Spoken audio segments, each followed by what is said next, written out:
bill I'm about to sign into law, Senate Bill 1070, represents another tool for our state to use as we work to solve a crisis that we did not create. I do not know what an illegal immigrant looks like. I can tell you that I think that there are people in Arizona that assume they know what an illegal immigrant looks like. Nosotros estamos aquí. Before this bill was actually signed into law, we told you about the guy who introduced it in the first place. It's this guy, Republican State Senator Russell Pierce. Mr. Pierce is famous in Arizona for having sent an email to his supporters that included a white nationalist screed, accusing the media of pushing the view of, quote, a world in which every voice proclaims the equality of the races, the inerrant nature of the Jewish, quote, Holocaust tale, the wickedness of attempting to halt the flood of non-white aliens pouring across our borders. Mr. Pierce sent that around to all of his supporters, a move he later apologized for. Russell Pierce is also famous for having been caught on tape hugging a neo-Nazi. No, like a real neo-Nazi, not some sort of metaphorical Godwin's Law invoking neo-Nazi, but an actual neo-Nazi guy. See with the swastikas? Russell Pierce is the guy who introduced this radical immigration bill in Arizona that just became law. But if you want to meet the guy who's taking credit for writing the new law, that would be a gentleman named Chris Kobach. Chris Kobach is a birther. He's running for Secretary of State in Kansas right now.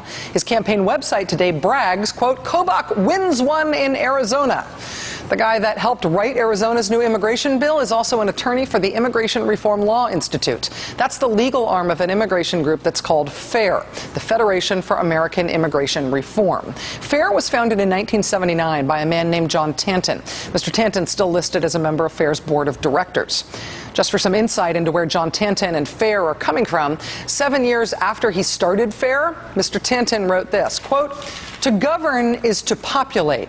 Will the present majority peaceably hand over its political power to a group that is simply more fertile?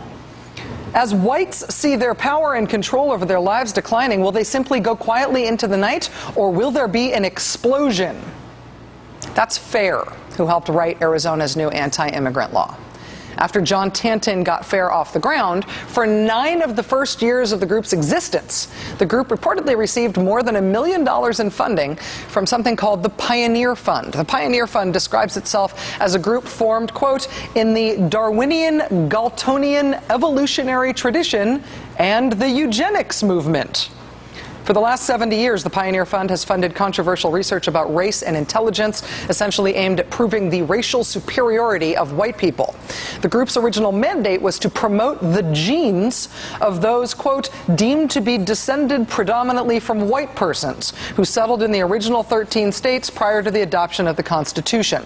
John Tanton's organization, FAIR, which, again, claims credit for writing Arizona's new anti-immigrant law, John Tanton's FAIR was long bankrolled by the Pioneer Fund, which actually makes sense after you read some more of Mr. Tanton's writings. Quote, I've come to the point of view that for European American society and culture to persist requires a European American majority, and a clear one at that.